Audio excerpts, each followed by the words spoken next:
Philip Young of the Endurance Rally Association, located in East Hendred, Oxon, England. And hello, Philip, and welcome.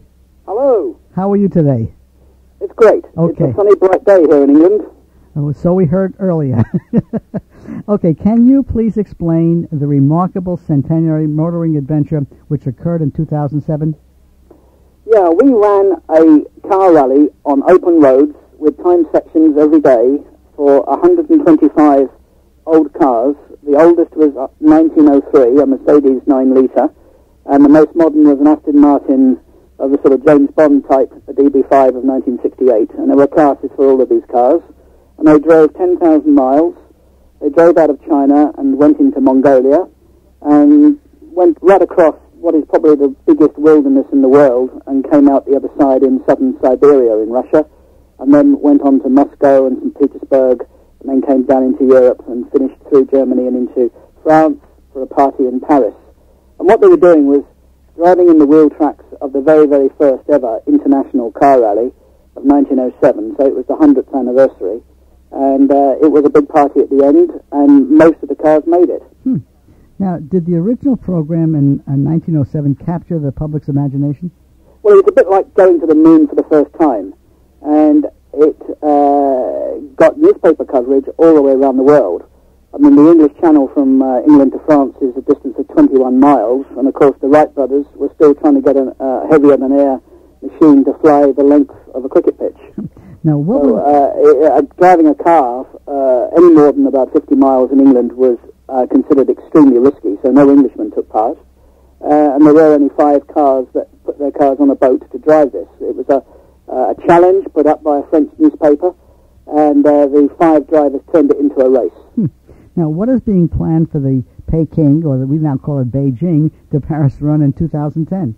Well, we had such a good response on TV and newspapers for the 100th anniversary that a number of people who couldn't take part said, I've got somebody to be there. It's taken us a bit by surprise, so we're now planning a fresh route to go from Beijing to Paris in 2010, and this will go down through Turkmenistan and into Iran, and then across Turkey and into Europe through Greece. So it's a more southern route, but it'll be particularly beautiful. About how many cars are normally in the run? We're taking 100. 100 cars. And do you need any technicians or mechanics to help you along the way? We have 3 mobile trucks, Toyota sport utility vehicles, you'd call them, and they have 2 mechanics each, and they do overnight general servicing and can fix most things.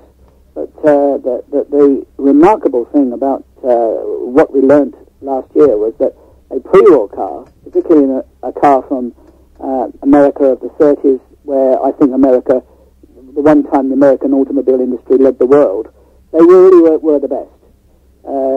Your cars were designed to cross prairies, they were designed to go long distances, and did very, very well, and were the easiest to repair.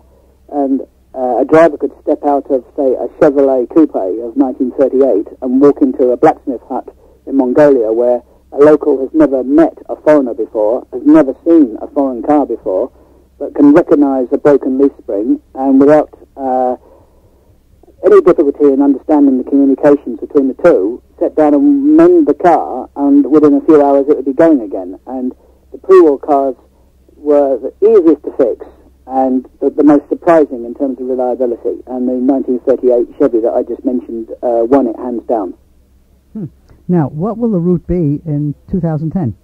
We're coming out of China into Mongolia and doing a similar route as before because it was particularly beautiful, but there are no roads. You come across a track and you think you must be on the right one, and it just goes to a goat pen because the locals don't drive to the far side of the country. So navigating across this wilderness is quite difficult, and it takes 10 days. It's that big. And we have to lay on special supplies of food and water and, of course, fuel for the cars. When you come out of Mongolia, we then turn south, and we go into Uzbekistan, Kazakhstan, Turkmenistan, and then we go into Iran, and that will be great. And then we drive across Iran and come out in Turkey, and then up through Europe, through Greece. So it's a more southerly route than we've driven before, but it will be a real challenge. Well, yes, go ahead. What's the age limit of the cars that are allowed in? Well, at the moment we have 75 places already booked. There's 25 vacancies, and the only vacancies that are left are for pre-war cars.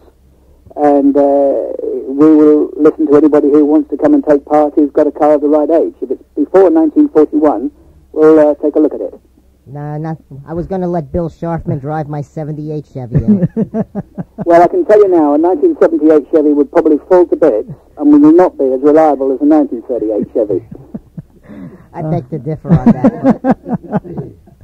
Well, on that note, I really do want to say Philip Young of the Endurance Rally Association in the United Kingdom for being with us in our distance learning internet radio classroom today, and certainly we look forward to speaking with you again as the thing unfolds.